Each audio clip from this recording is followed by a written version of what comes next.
कहाँ तक पहुंची और आगे का इसका मरहला क्या है?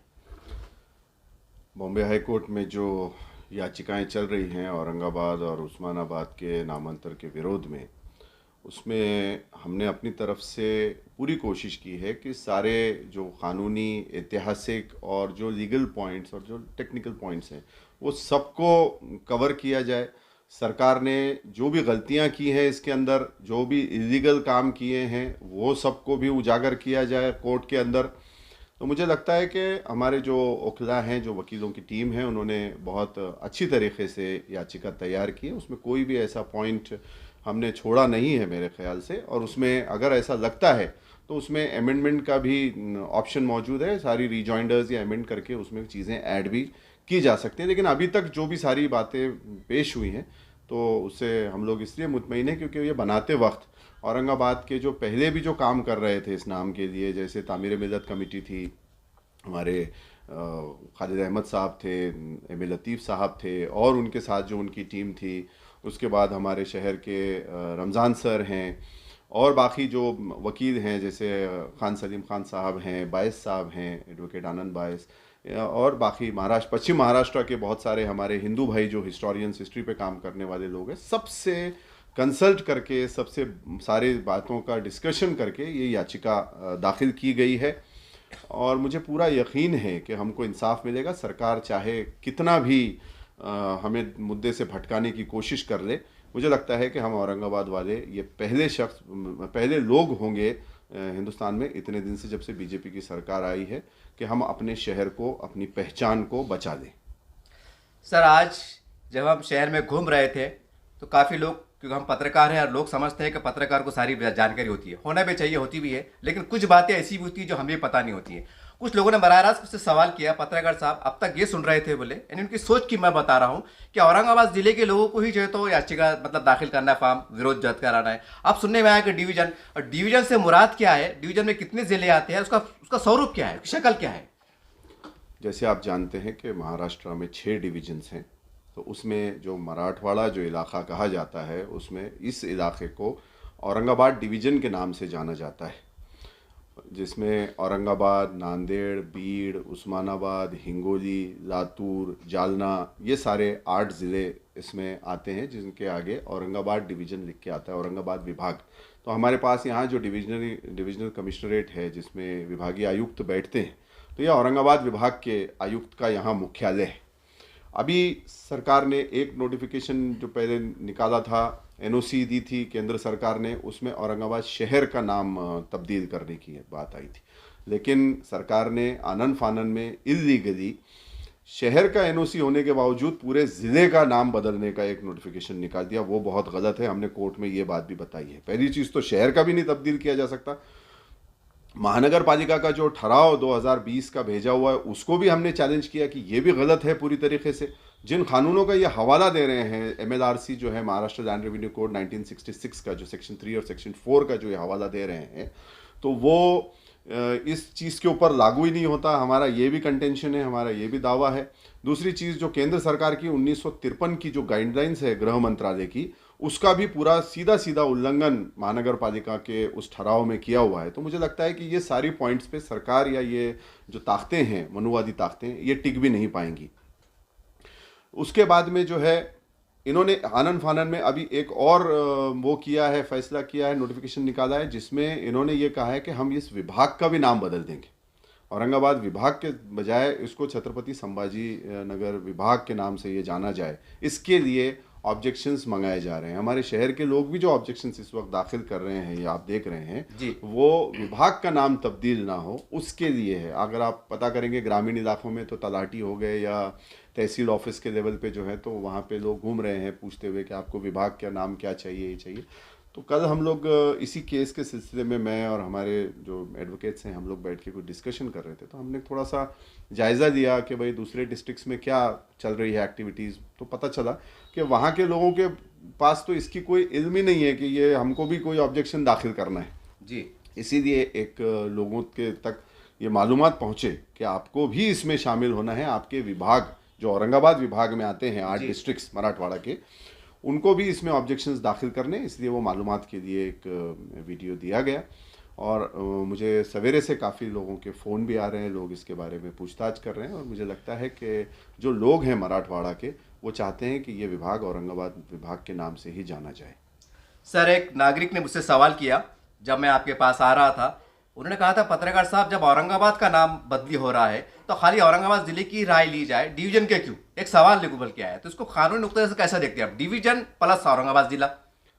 देखिए, सरकार ने खुद नोटिफिकेशन निकाला है, ये तो किसी ने यानी कोई नागरिक की तरफ से तो नहीं है। जब सरकार एक नोटिफिकेशन निकाल रही है कि हमको, उन्होंने ऑब्जेक्शंस मंगवाए हैं कि 27 मार्च 2023 तक आपको ऑब्जेक्शंस दाखिल करने होंगे डिवीज़न के सारे 8 डिस्ट्रिक्ट्स के लोगों को, कि वो अपने ऑब्जेक्शंस दाखिल करें अगर उनको इस डिवीज़न का नाम तब्दील करने में कोई आपत्ति हो तो इसलिए जो भी नागरिक हैं वो अपनी राय रख सकते हैं, उनका क्या इसमें कहना है। कुछ लोगों ने कुछ फॉर्मेट्स बनाए हैं लीगल एडवाइज़र से राय लेके, चाहे तो उस फॉर्मेट को आप फॉलो कर सकते हैं, या चाहे तो अपने लेवल से भी कोई जवाब अगर बना के दाखिल करना चाहे। उसमें हमने बताया भी है कि अगर इस पे 5 रुपये का एक टिकट लगाया जाए तो ज़्यादा बेहतर होगा, बनिस्बत कि आप वैसी ही अपना ऑब्जेक्शन दाखिल कर दें डिविजनल कमिश्नर के अंदर, और एक लिस्ट के साथ दाखिल करें। ये नहीं हो कि अगर एक 100 लोग 200 लोग एक साथ समझिए आके अपना ऑब्जेक्शन फाइल कर रहे हैं फैमिली के या महल्ले के लोगों को या घर के लोगों को साथ में की तरफ से, तो सिर्फ उसमें व इतर लिख दिया जाए। जैसे रियाज अंसारी का अगर उस पर सबसे ऊपर फॉर्म हो तो रियाज अंसारी व इतर, तो इसमें आपको एग्जैक्ट काउंटिंग नहीं मिलती कि कितने लोग इस ऑब्जेक्शन के अंदर हैं, कितने लोगों ने ऑब्जेक्शन दिया है। तो हर एक का फॉर्म अपना अपना हो, उस पर 5 रुपये का टिकट लगा हो, और एक लिस्ट बनाई जाए सबमिट करते वक्त कि इसमें कितने फॉर्म्स हैं, किस किस के फॉर्म्स हैं, उनके नाम, उनके नंबर, आधार नंबर डाल के एक लिस्ट बनाई जाए और उसके ऊपर एक्नॉलेजमेंट दिया जाए, ताकि जो ऑब्जेक्शंस की गिनती है वो सही सही तरीके से हो सके। वरना आप तो जानते हैं कि क्या खेल इस वक्त हिंदुस्तान में चल रहे हैं, और जो करंट रेजीम है ये सारे इस किस्म से हथकंडे अपनाने के लिए पूरी दुनिया में जानी जाती है। तो ये ना हो कि कहीं अगर 10,000 या 20,000 या 50,000 लोगों की तरफ से ऑब्जेक्शन आए और उसको 5 और 10 और 100 के गिनती में जाके रख दिया जाए, तो हमें लगता है कि ये हमारा संवैधानिक अधिकार है कि हम सही इन्फॉर्मेशन लोगों तक पहुंचाएं। सर, आपकी शख्सियत, आपका घराना पूरा औरंगाबाद जानता है कि आपको अदब से बहुत लगाव है, तारीख से बहुत लगाव है। मैंने भी काफ़ी सुना है आपके बारे में, पढ़ा हूँ। मुझे ये बताइए, क्योंकि आप तारीख का काफ़ी गहरा मुताला रखते हैं, शिवाजी महाराज और औरंगजेब रहमतुल्लाह अलैह के बारे में जो बातें फैलाई जा रही है, ये फैलाई जाती है, तो तारीख के पस मंज़र से कुछ वजाहत करेंगे ताकि एक मैसेज चला जाए? जितना तारीख, मैं तो कोई हिस्ट्री का स्टूडेंट तो हूँ नहीं, मैं तो मैनेजमेंट का स्टूडेंट हूँ, लेकिन इस केस के सिलसिले में और पहले भी थोड़ा सा हिस्ट्री को मैंने पढ़ा है, और जितना समझता हूँ उस बारे में मैं यही कह सकता हूँ कि दोनों शख्सियतें जो थी, शिवाजी महाराज की हों, संभाजी महाराज की हों या औरंगज़ेब रहमतुल्लाह अलैह की हों, ये अपने आप में एक बड़ी शख्सियतें थी। जो लोग कोई अगर शिवाजी महाराज के या संभाजी महाराज के बारे में कोई गलत बयानी कर रहे हैं, वो मेरी निगाह में बहुत गलत है। और जो लोग औरंगज़ेब रहमतुल्लाह अलैह के बारे में कुछ गलत बातें कह रहे हैं, वो भी मुझे लगता है कि वो जहालत में या जाहिलियत में ये बातें कह रहे हैं। वो लोग अगर थोड़ा पढ़ लिख लें तो मुझे नहीं लगता कि इस किस्म से बातें कर सकते, क्योंकि शिवाजी महाराज थे, इन्होंने महाराष्ट्र के अंदर एक स्वराज्य का उनका एक सपना था। मुझे लगता है कि ये एक राजकीय दोनों जो रेजीम्स रही, भोसले रेजीम और मुग़ल रेजीम, उसमें एक कन्फ्लिक्ट रहा है। इसको कहीं भी धार्मिक उससे नहीं देखा जा सकता। दूसरी चीज़ जो है,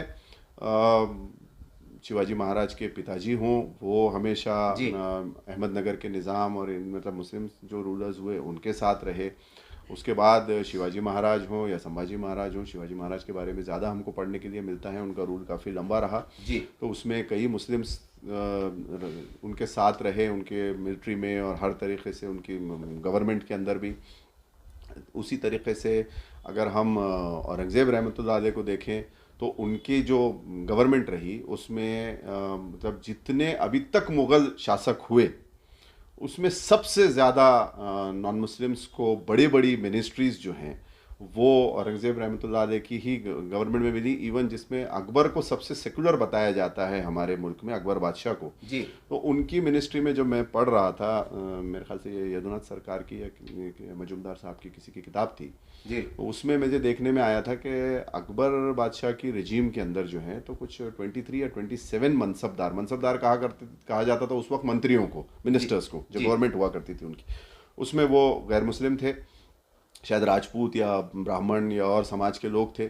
औरंगज़ेब रहमतुल्लाह अलैह के बारे में इस खित्ते में बहुत सारी गलत अफवाहें और गलत हिस्ट्री बताई गई है। जी उनकी मिनिस्ट्री के अंदर लगभग 43 या 47, मैं थोड़ा सा कंफ्यूज हूँ, लेकिन 40 के ऊपर ही फिगर है। वो मनसबदार जो थे वो राजपूत और दिगर हिंदू समाज से आते थे। तो पहली चीज़ तो ये कंसेप्ट के उनको एक हिंदू विरोधी बताना ये बहुत गलत है।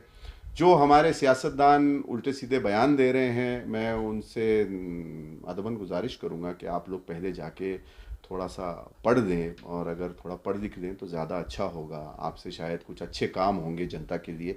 इस किस्म से नफ़रत फैलाना समाज में, समाजों में तेढ़ निर्माण करना, ये हमारा संविधान भी इसकी इजाज़त नहीं देता। चौथी चीज़ जो है, तो एक चीज़ हिस्ट्री में हमको पढ़ने में आई, जो हमने अपनी याचिका में भी उसको शामिल किया है, कि जब संभाजी महाराज का कत्ल हुआ, वो भी जो यहाँ पे जो शिवसेना के लीडर ने जो बताया था वो पूरा गलत बताया था, उनके सुप्रीम लीडर ने, कि संभाजी महाराज को यहाँ औरंगाबाद में लाके उनको यहाँ जेल में रख के कत्ल किया गया। तो ये मैं इस बात पे बिल्कुल मुतमईन हूँ, और ये हमने पढ़ा है और हमने लगाया भी है कि औरंगज़ेब ने उनको सजाए मौत सुनाई थी। और उसमें सिर्फ संभाजी महाराज नहीं थे, औरंगज़ेब के बेटे भी थे, क्योंकि वो राजद्रोह का उनके ऊपर आरोप लगा था, क्योंकि उन्होंने सल्तनत के खिलाफ वो खड़े हुए थे। अब वो अपना अपना स्टैंड हो सकता है, आज भी अगर हम और आप सल्तनत के खिलाफ खड़े हो जाएं तो हमें भी राजद्रोह लग के हमें भी जो है तो सजाए मौत सुनाई जाएगी। जी तो ये सजाए मौत उनको सुनाई गई थी। जो हमने पढ़ा है कि औरंगज़ेब के बेटे को कहीं अफ़गानिस्तान में ले जाके उनको वहाँ पे वो सजाए मौत दे दी गई, क्योंकि ये मुग़ल्स के इसमें रहता था कि ख़ानदान का अगर कोई फ़र्द को सजाए मौत देते थे तो यहाँ नहीं देते थे, महल में बगावत हो जाती थी, तो वो उसको उधर भेज देते थे पर्शिया के नाम से, और वहाँ पर ले जाके उसको एग्जीक्यूट कर दिया जाता था। संभाजी महाराज को सजाए मौत ज़रूर दी गई, लेकिन उनको जो कत्ल किया ये मनुवादियों ने किया। ये इसमें कई शरद पाटिल साहब की और कोकाटे साहब की सबकी किताबें मौजूद है, बड़े बड़े हिस्टोरियंस की। और वो जहाँ तक मेरी जानकारी है, वो पूना में एक मुकाम है तुलापुर, जी ये वहाँ ले जाके उनको कत्ल किया गया मनुवादियों द्वारा। ये बातों पे पर्दा डाला जाता है। उसके बाद बड़े दुर्भाग्य की बात है कि उनको बड़ी बेरहमी से इन लोगों ने कत्ल किया, और उनकी जो बॉडी थी उसके कई टुकड़े करके उसको वड़ू बुद्रुक नाम एक मुकाम है जो पूना के बॉर्डर पे आता है, अहमदनगर और पूना जी के भीमा कोरेगांव के पास, वहाँ उनकी बॉडी को फेंक दिया था ये लोगों ने। वहाँ के महार समाज के लोगों ने उसका अंतिम संस्कार किया उनका, और उनकी समाधि जो है वो बड़ू बुद्रुक में आज भी है। आप कोई भी चाहे तो पूरी दुनिया में जाके देख सकता है कि संभाजी महाराज की जो समाधि है वो बड़ू बुद्रुक, जो भीमा कोरेगांव नदी के किनारे है, वहाँ पे उनकी समाधि है। और उसी के बाजू जो महार समाज के जो बड़े आदर से नाम लिया जाता है, जिसकी मुझे लगता है कि अब वो तो हिस्ट्री का लंबा पैट हो जाएगा, वो समाधि भी उसी के बगल में वहाँ पे स्थित जी है। जी तो ये जो हिस्ट्री बताई जाती है कि ये सारा ये जो ड्रामे हमारे कुछ यहाँ के लोकल सियासतदान बनाते हैं और बताते हैं, ये पूरी मुझे लगता है कि ये तोड़ मरोड़ के एक कम्युनल एंगल से, पॉलिटिकल मोटिव के साथ ये सारे ड्रामे और ये इतिहास को बनाया गया। इतिहास बिल्कुल इस तरीके से नहीं है। उसके बाद एक और चीज़ हमारे देखने में आई जो हमने उसमें लगाई है कि संभाजी महाराज की डेथ के बाद उनके जो 3 बेटे थे, जी शाहू महाराज, माधव सिंह और अदू सिंह के नाम से आता है। उसके बाद में शिवाजी महाराज की वाइफ और संभाजी महाराज की वाइफ को औरंगज़ेब ने अपने उसमें पनाह में बुलाया। उन सबको मनसबदारी दी। मनसबदारी यानी मिनिस्ट्रीज जैसी होती है, तो इनको शायद राज्य मंत्री का दर्जा यानी 3000 मनसबदारी का ऐसा कुछ दिया। उसके साथ में उनको हाथी घोड़े डैगर और सारा मंत्री पेंशन और सब कुछ, नौकर चाकर अकाउंटेंट्स सब कुछ दिए। और उनके जो बड़े बेटे थे, सबसे बड़े बेटे जो 9 साल के थे उस वक्त, शाहू महाराज, उनको 7000 मनसबदारी दी गई। ये बात है 1689 की, जहाँ तक मुझे याद पड़ रहा है, मैंने जो पढ़ा था। 7 हज़ारी मनसबदारी शाहू महाराज को दी गई, जो कि एक कैबिनेट मिनिस्टर की पोस्ट हुआ करती थी। और 1689 से 1707 यानी 1707 तक शाहू महाराज जो थे वो औरंगज़ेब के साथ उनके मिनिस्ट्री में एज अ कैबिनेट मिनिस्टर जी वो सर्व करते रहे। वो वहाँ पे उसमें उन्होंने अपनी सेवाएं दी। तो ये जो हिस्ट्री को जिस तरीके से बताया जाता है, जब हम इन सियासतदानों को सुनते हैं तो इनकी जहालत पर, इनकी कम पढ़े लिखे होने पर हंसी भी आती है और दुख भी होता है कि हमारी जनता किन लोगों के हाथ में पड़ चुकी है। एक ऐसा प्रदेश जिसमें वसंतराव नायक साहब हुए, विलासराव देशमुख साहब हुए, ऐसे बड़े बड़े नेता और जिन्होंने इस प्रदेश को आगे बढ़ाया, और इवन शाहू महाराज जो बाबा साहेब के साथ है, ऐसी ऐसी शख्सियतें इस महाराष्ट्र में होकर गई। लेकिन अनफॉर्चुनेटली आज हमारा प्रदेश कुछ ऐसे ऐसे लोगों के हाथ में चला गया कि मुझे लगता है कि हमारी तो पोजीशन इनके हाथ में रही तो बहुत बुरी हो जाएगी। तो ये सारी हिस्ट्री जो है ये बाहर आने की ज़रूरत है, और जिस किस्म से ये बातें हो रही है ये बहुत दुख की बात है। सर, जैसा आपने जानकारी दी तो मुझे भी बड़ी हैरत हो रही है, और मैं एतराफ़ करता हूँ कि मुझे भी इसकी जानकारी नहीं थी। मैं एतराफ़ कर रहा हूँ आपके सामने। मैं ये पूछना चाह रहा हूँ आपको कि जो आपने जानकारी दी ये उर्दू किताबों के हद तक महदूद है क्या? उनके फ़ारसी और जो रहती संस्कृत ज़बान में मौजूद है? कहीं ऐसा ना हो जाए कि भाई ये उर्दू मवाद है, उर्दू शायरों ने मुफस्सिर ने लिखी है, ये सरकारी रिकॉर्ड पे है क्या? इसमें से जो बहुत सारी बातें हैं वो आपको गवर्नमेंट की बुक्स में मिलेगा। इसमें जो ऑथर्स हैं उसके, ये जो मैंने आपको बताया, ये किताबें हैं कुंटे साहब की हैं, जिसको गवर्नमेंट ऑफ महाराष्ट्र ने छापा है। ये बातें यदुनाथ सरकार की किताब से हैं, जिसको गवर्नमेंट ऑफ इंडिया और गवर्नमेंट ऑफ महाराष्ट्र एंडोर्स करती है। ये बातें आपके पांडे साहब की किताब से हैं, जिसको महाराष्ट्र ने छापा है। ये बातें डॉक्टर ओम प्रकाश प्रसाद की किताब से हैं, जो बड़े बड़े हिस्टोरियंस हुए हैं। कुछ इंटरनेशनल हिस्टोरियंस ने भी हमसे इस याचिका के बनाते वक्त ताउन किया। उन्होंने भी, जिसने न्यू जर्सी में और लंदन में इसमें जो रिसर्च किए हैं जी, उनसे भी हमने ये दाखिल करने से पहले संपर्क किया था। उन्होंने भी हमको अपनी तरफ से हिस्ट्री का सारा जो भी मटेरियल था वो भेजा। तो ये सारा एक ऑथेंटिक उससे है। इसमें बहुत सारी किताबें जो हैं ये गवर्नमेंट ऑफ महाराष्ट्र की ही हिस्ट्री से। अनफॉर्चुनेट ये हो गया कि इसमें सेतु माधव पगड़ी साहब की किताबों में से है, जो उन्होंने बहुत सारी बातें लिखी और जो कि गवर्नमेंट ऑफ इंडिया और गवर्नमेंट ऑफ महाराष्ट्र इसको एंडोर्स करती है पूरी बातों को। जी। तो ये उन्हीं की किताबों से मिला है। इसमें मराठी में किताबें हैं, इसमें हिंदी में किताबें हैं, इसमें इंग्लिश में किताबें हैं, उर्दू की किताबें भी अगर उन्होंने रेफरेंस दिया है तो ये किताबें जो है आज मराठी, हिंदी और इंग्लिश में मौजूद हैं। अनफॉर्चुनेटली हम लोग पढ़ते नहीं हैं। ये उस राजा की बात, उस बादशाह की बात कर रहे हैं यहाँ पे इस इलाके के अंदर, जिस बादशाह ने कई मंदिर बनवाए। इन्होंने तोड़ने की बात की, लेकिन बहुत सारी मंदिरों को उन्होंने जागीरें दी है, उन्होंने मंदिर बनवाए। मैं ये नहीं कह रहा कि मैं किसी को 100% सही और किसी को 100% गलत नहीं कह रहा। हिस्ट्री को हिस्ट्री के नज़रिए से देखने की ज़रूरत है। हिस्ट्री के अंदर झगड़े निकाल के उससे जो है, तो आज जो समाज है उसके बीच में लड़ाई लगाने की ज़रूरत नहीं है। चाहे मैं पहले से कहता आ रहा हूँ, चाहे शिवाजी महाराज हों, संभाजी महाराज हों, औरंगज़ेब हों, मुग़ल राजे हों, टीपू सुल्तान हो, महाराणा प्रताप हों, बसोराज महाराज हों, और हमारे दीगर जो सम्राट अशोक हों, गुप्ता हों, मौर्य हों, ये सारी जो हमारी यहाँ पे पैठन के अंदर हमारे पास शालिवान राजा की बहुत बड़ी हिस्ट्री आती है। तो ये सारा हमारा इतिहास है, और ये इस इतिहास पे हमको गर्व है। अगर किसी राजा से कोई लड़ाई हुई होगी, चाहे वो राजपूत राजे हों या सिख राजे हों या और मराठा राजे हों या और कोई हों, तो उसको हम आज महज़िब समाज के अंदर जी, उसको हम झगड़े का बायस कैसे बना सकते हैं? वो रिजीम्स अपने अपने रियासत के लिए, अपनी सत्ता के लिए लड़ी और वो चली गई। हमको तो आज जो हिंदुस्तान हमारे बुजुर्गों की वजह से मिला है, जिसमें हर समाज, हर धर्म के लोगों का खून शामिल है, जिन्होंने इस मुल्क के आज़ादी के लिए लड़ाई लड़ी, उस मुल्क को आगे ले जाना है। ना कि हम 1947 के पहले जो इंडिया जब राजाओं के बीच में बटा हुआ था, वो सारे झगड़े निकाल के हम एक दूसरे के खून के प्यासे हो जाएं। ये बहुत गलत बात है। हमको सबको, हिंदू, मुस्लिम, सिख, ईसाई, बुद्धिस्ट, पारसी, जैन, सबको मिलके एक प्लेटफॉर्म पे आना पड़ेगा और इस मुल्क को हम आगे कैसे ले जा सकें इस बात पे ख्याल रखना पड़ेगा।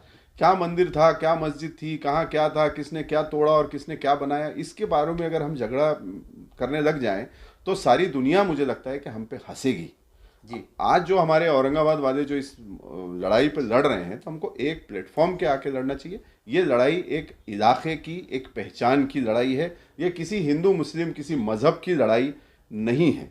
और हमें गर्व है कि हमें एक सुनहरा इतिहास सारे यहाँ पे मिला हुआ है। अगर हम महाराष्ट्र में रह रहे हैं तो हम शिवाजी महाराज, संभाजी महाराज हों, शाहू महाराज हों, सबके जो है तो अच्छी बातें लें। इधर से जो दूसरे राजे हुए उनसे भी जो बातें हैं वो अच्छी बातें लें और अपने मुल्क को, अपने एरिया को आगे बढ़ाने लगे। हम लोग दक्कन के इलाके से आते हैं और दक्कन की हिस्ट्री बहुत तवी है, बहुत वास्ट है। जी तो ये जो शहर जो औरंगाबाद जो था ये एक कैपिटल था, जो इतनी बड़ी मुगल सल्तनत जिसको अखंड भारत का आज जो सपना आरएसएस दिखाती है, वो अखंड भारत का वही प्लान नक्शा है जो औरंगजेब रहमतुल्लाह अलैह के टाइम पे इंडिया का मुगल उसका था। जी इसमें कई कंट्रीज तक हमारी जो बाउंड्रीज थी इंडिया की वो फैली हुई थी। बाद में ब्रिटिश आके ये सारी बाउंड्रीज हमारी टूट गई। तो एक इतनी बड़ी क्या कहेंगे आपको, बादशाहत का डेक्कन कैपिटल हमारे शहर को मिला हुआ था, जहाँ यहाँ पे आज अजंता एलोरा जैसी इतनी है वर्ल्ड हेरिटेज साइट आपके पास मौजूद है, इतने टूरिज्म प्लेसेस आपके पास, इंपॉर्टेंट टूरिज्म आपके पास मौजूद है। ये सारी चीज़ों का हमको गर्व करके हमको आगे चलना चाहिए, ना कि हम सिर्फ हिंदू मुस्लिम और ये सारे झगड़ों में निपट जाएं और ऐसे जाहिल पॉलिटिशियंस की बातों में आके हम कोई एक दूसरे से नफरत करने लगे। ये बहुत दुख की बात है। सर, अभी आपने कहा कि औरंगजेब रहमतुल्लाह अलैह ने मंदिरों को जागीरें दी। मैं बहुत खुल के पूछ रहा हूँ, ये ऐसा तो नहीं कि उर्दू किताबों तक महदूद है, ये इसकी कोई प्रावे सनद है? जैसा आपने तारीख का मुताला किया, जैसा फारसी में, उनकी जो भी संस्कृत में कोई ऐसा पुख्ता पुख्ता कल को अगर मान लीजिए कोई हमारा हिंदू भाई या कोर्ट ने सवाल किया कि बताइए कहाँ है सनद, तो है ऐसा कुछ पुरावा है?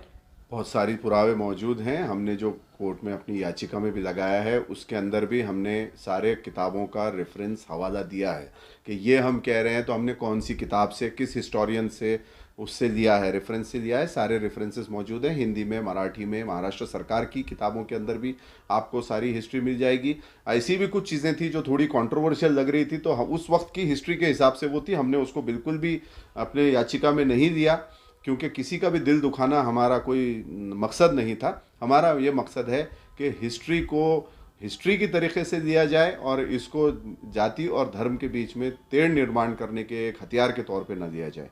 सर, आज ये आखिरी सवाल, आज औरंगाबाद शहर में हमने देखे 2 दिन पहले के अंदर कि एक तरफ धरना मोर्चा चल रहा है और एक तरफ कुछ पार्टियों की जानिब से जो है तो औरंगजेब रहमतुल्लाह अलैह के फ़ोटो को जलाया गया, उसमें खाजा साहब की फ़ोटो को भी जलाया गया। ये पहलू, और एक तरफ जो है तो कानूनी लड़ाई चल रही है। ये दोनों पस मंज़र को, दोनों हालात को कैसे देखते हैं आप? मैं सभी लोगों से अपनी तरफ से एक शहर का नागरिक होने के नाते ये अपील करूंगा कि ऐसी कोई जहालत की हरकत ना हो। हम एक दक्कन के एक ऐसे इलाके से आते हैं जहाँ से कई तहजीबों का जिसका जन्म हुआ है। यहाँ पे मराठी के भी बड़े साहित्यकार हुए हैं, यहाँ पे बाबा उर्दू जो मौलवी अब्दुल हक साहब का भी इसमें यहाँ पे वो है। ऐसे ऐसे यहाँ से किताबें छपी हैं, ऐसे ऐसे बड़े बड़े लोग यहाँ हुए हैं। तो एक महज़िब और अच्छे शहर से हम आते हैं, इस किस्म से जाहिल हरकतें करना ये गलत बात है। जो अगर कोई ये कह रहा है कि किसी की ख़बर को ये कर दो, ये कर दो, तो ये कोई महज़िब हरकत नहीं है। एक इतने बड़े बादशाह का बारे में ये कहना, क्योंकि वो भी जो है वो हिंदुस्तान में ही पैदा हुए थे, गुजरात में उनका पैदाइश हुई थी और हिंदुस्तान में ही वो दफन हुए। वो ना कहीं से बाहर से आए थे, ना कुछ बाहर लेके गए। उन्होंने जो कुछ कमाया या जो भी उन्होंने किया वो यहाँ की जनता पे ही उन्होंने वो निछावर किया। उनके बारे में अगर आप उनके कैरेक्टर को देखेंगे, ठीक है, पॉलिटिकल जो एक रेजिम्स के बीच में जो भी कन्फ्लिक्ट हुआ हो वो एक अलग पार्ट है, लेकिन बाद का जो आप कैरेक्टर देखेंगे, जैसे मैंने आपको शाहू महाराज के बारे में जो बताया, तो शाहू महाराज की मैं जहाँ तक जानकारी है उनकी शादी भी औरंगज़ेब के उसमें ही हुई और वो कोई मुस्लिम रानी से नहीं हुई थी। जो ये लोग इल्ज़ाम लगाते हैं कि वो कन्वर्ट चिन्ह और ये वो सब बातें, उनकी 2 शादियाँ औरंगज़ेब की सरपरस्ती में हुई। और एक शायद मेरी जहाँ तक जानकारी है मराठा रानी थी, एक राजपूत रानी थी। और 18 साल जैसे मैंने बताया कि शाहू महाराज ने औरंगज़ेब के साथ जो है एज अ कैबिनेट मिनिस्टर काम किया, उसके अंदर मनसबदार के तौर पे 7 हज़ारी उनको राजा की पदवी देके, सारे जो पेशवाई थी आपके पूना की वो शाहू महाराज के अंडर में आती थी। तो ये एक इलाके की लड़ाई थी, ये कोई भी ऐसी रिलीजियस की लड़ाई बिल्कुल नहीं है। आज के दौर से अगर बात करें 7 हज़ारी मनसबदारी के अंदर शाहू महाराज ने उनके साथ काम किया है। उसके बाद उनकी 2 शादियां भी उसी में उसी औरंगज़ेब रहमतुल्लाह अलैह की सरपरस्ती में हुई। और उनको राजा की जो पदवी थी या जो मुकाम था वो औरंगज़ेब रहमतुल्लाह अलैह की तरफ से ही दिया गया। और बाद में उनकी डेथ के बाद, औरंगज़ेब रहमतुल्लाह अलैह की डेथ के बाद जो है वो मुग़ल आर्मी की ही एक टुकड़ी लेके उन्होंने अपनी एक गद्दी, जिसमें वो फैमिली कन्फ्लिक्ट हुआ था कोल्हापुर और सातारे की गद्दी का, तो उन्होंने एक गद्दी अपनी हासिल की, सातारे की गद्दी, जिसमें आज उदयनराजे भोसले का जो परिवार है वो संभाजी महाराज के परिवार से आते हैं। दूसरा तारा रानी का जो परिवार था वो कोल्हापुर की गद्दी है, जिसमें आज पूना में जो संभाजी महाराज रहते हैं वो उस गद्दी से आते हैं। तो ये, अच्छा इसमें एक और मजे की बात, ये कभी देखने में कहीं हिस्ट्री में नहीं आया कि ना कभी शिवाजी महाराज की तरफ से, ना कभी संभाजी महाराज की तरफ से, ना कभी शाहू महाराज की तरफ से, ना कभी संभाजी महाराज के परिवार की तरफ से, ना कभी तारा रानी का जो उनकी एक्सटेंडेड फैमिली थी उनकी तरफ से कोई डिमांड इस खित्ते के लिए नहीं उठी। ये जो भी लड़ाई थी वो उस वक्त शिवाजी महाराज और मुग़ल सल्तनत में जो हुई, तो वो पश्चिम महाराष्ट्र के पूना, अहमदनगर वो साइड के लिए चल रही थी। औरंगाबाद ये जो शहर था इसके लिए कभी कोई जंग नहीं हुई, इसके लिए कभी कोई कन्फ्लिक्ट नहीं हुआ इन दो रिजीम्स के बीच में। अननेसेसरी हमारे शहर को एक बैटलफील्ड, एक बैटल ग्राउंड बना के पॉलिटिकल पार्टियों ने रख दिया है। ये सारा झूठ इन्होंने यहाँ के पसेरा और उसके आधार के ऊपर ये अपनी सियासी रोटियां सेक रहे हैं। सर एक सवाल जाते इधर जहन में आ गया सर, आज शहर में इस बात के बहुत चर्चे चल रहे हैं कि जब एनआरसी का मुद्दा आया था और किसान आंदोलन का मुद्दा आया था, तो लोग कह रहे हैं कि जैसा आप पता है कानूनी लड़ाई का मतलब, काफ़ी लोग कह रहे हैं कि कानूनी लड़ाई है और धरने मोर्चे से कुछ होने वाला नहीं है। और औरंगाबाद खादा साहब का कहना है कि जब किसान आंदोलन हुआ था, सारे एनआरसी का मसला हुआ था, तो शाहीन बाग सजे थे, तो उसकी ताकत थी, जन आंदोलन की ताकत थी, गवर्नमेंट को झुकना पड़ा। तो ये एक तरफ ये पहलू आ रहा है और एक तरफ कानूनी पहलू आ रहा है, तो क्या सही है क्या गलत है, क्या दोनों सही है?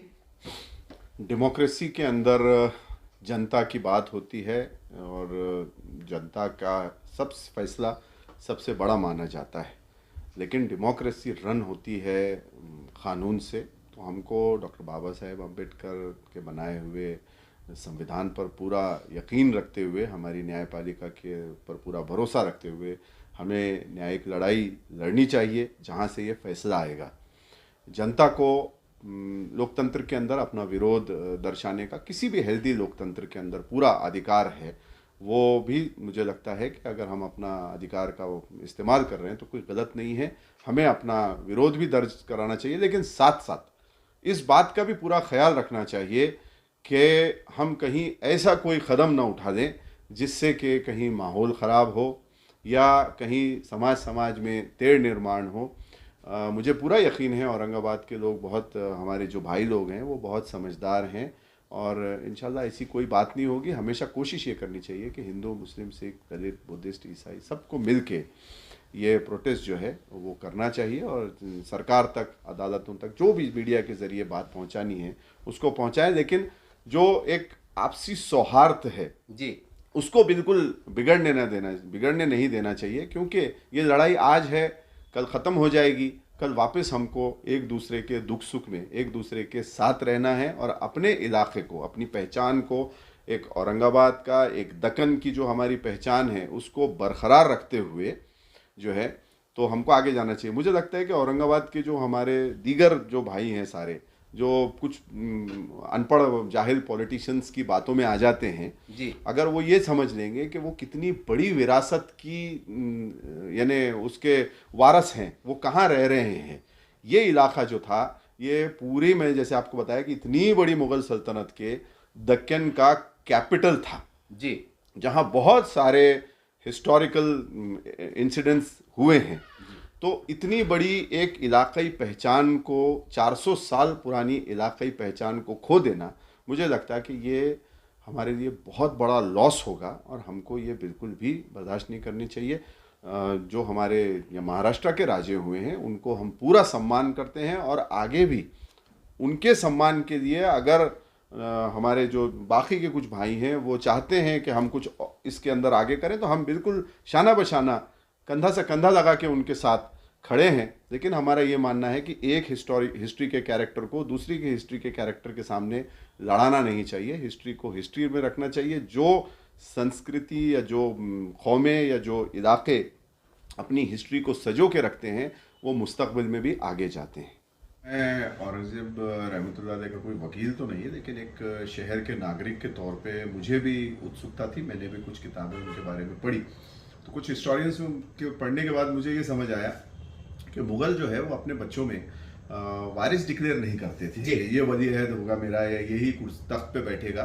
उनके पास एक कहावत थी जो मेरे पढ़ने में आई कि वो कहते थे कि या तख्त या ताबूत जी, यानी या तो हम तख्त पे बैठेंगे या फिर हम मौत को गले लगाएंगे जी। तो जो प्रिंस हुआ करते थे, राजकुमार, इन लोगों में जंग हुआ करती थी और जो जीतता था वो बादशाह बना करता था। ये उनका इनहेरिटेंस का एक तरीका रहा है जी। तो औरंगजेब ने अगर समझो उसमें अपने भाइयों से कन्फ्लिक्ट किया तो ये कोई पहली बार नहीं हुआ। मुगल राजकुमारों में ये चीज़ रही है हमेशा। और दूसरी चीज़ जो है, जो उनके वालिद थे शाहजहां, उनका झुकाव जो था वो अपने एक बेटे दाराशिकों की तरफ था। उसमें ये देखने में आया कि जब ये औरंगजेब को अक्सर जो है तो कभी कंधार, कभी ऐसे डिफिकल्ट एरियाज का उनको गवर्नर बनाया जाता था, उनको दिल्ली की पॉलिटिक्स से दूर रखा गया जी। फिर बाद में एक चीज़ और हुई कि उनके खिलाफ एक बड़ी साजिश जो है उनके वालिद और उनके भाई ने रची थी, जिसमें कि शायद उनको ये एक हिस्ट्री में मैंने देखा कि ये उनके ही मौत का मंसूबा बनाया था, उनको ही कत्ल करने का एक मंसूबा बनाया था। इसके उसमें मुझे जो देखने में आया कि उसमें नाराज होके उन्होंने अपने भाई को जो है जो भी उसको अंजाम तक पहुंचाया और वालिद को जो है वो नज़रबंद कर दिया। ये जो कुछ हमारे जाहिल पॉलिटिशियंस कहते हैं कि उन्होंने कत्ल किया, तो उन्होंने अपने वालिद को कत्ल नहीं किया, उनको नज़र कैद कर दिया था महल के अंदर कि अब आप बाहर ना निकल पाए। उसके पीछे जब मैं आगरा गया तो मुझे एक हिस्ट्री और देखने को मिली कि जिस वक्त शाहजहां ने सफेद मार्बल का जो ताजमहल बनवाया तो उसमें बहुत खर्च हुआ। औरंगजेब ये बेवजह जो खर्च करने के खिलाफ थे, वो इस्लामिक उस पर बिलीव करते थे, तो उससे वो नाराज हुए थे कि बादशाह ने सरकारी खजाने से बहुत ज्यादा खर्च कर दिया जी। और बाद में बादशाह खुद के लिए एक ब्लैक मार्बल का उनको नजर कैद कर दिया था महल के अंदर कि अब आप बाहर ना निकल पाए। उसके पीछे जब मैं आगरा गया तो मुझे एक हिस्ट्री और देखने को मिली कि जिस वक्त शाहजहां ने सफेद मार्बल का जो ताजमहल बनवाया तो उसमें बहुत खर्च हुआ। औरंगजेब ये बेवजह जो खर्च करने के खिलाफ थे, वो इस्लामिक उस पर बिलीव करते थे, तो उससे वो नाराज हुए थे कि बादशाह ने सरकारी खजाने से बहुत ज्यादा खर्च कर दिया जी। और बाद में बादशाह खुद के लिए एक ब्लैक मार्बल का, काले मार्बल का ताज अपने लिए एक मकबरा बनवाना चाहते थे। अगर आप आगरा जाएं और वहां पे जाके देखें तो आपको वहां के गाइड्स बताएंगे कि ये सामने जो आप ताजमहल है वो यमुना के उस पार ब्लैक मार्बल का जो मकबरा बनने वाला था उसका फाउंडेशन भी पूरा तैयार आज भी है वहां पे जी। अगर वो ब्लैक मार्बल का मकबरा बनता तो शायद मुझे लगता है कि जो सल्तनत थी जी वो पूरी दिवालिया हो जाती। औरंगजेब का मानना था कि ये जो पैसा है ये जनता का पैसा है, बैतुल माल जिसको आज हम कहते हैं, सरकारी खजाने से, इसीलिए वो अपनी खुद के अखराजात या जीवन जीने के लिए टोपियां सीना और कुरान लिख कर उसको फरोख्त करके वो अपनी जिंदगी जिया करते थे। तो ये एक बात निकल के आती है कि इसीलिए उन्होंने अपने वालिद को जो है कैद करके सत्ता अपने हाथ में ले ली ताकि कहीं जो सल्तनत है वो दिवालिया ना हो जाए और भाई का जो भी अंजाम हुआ वो उनको तख्त के लिए पहुंचने के लिए था।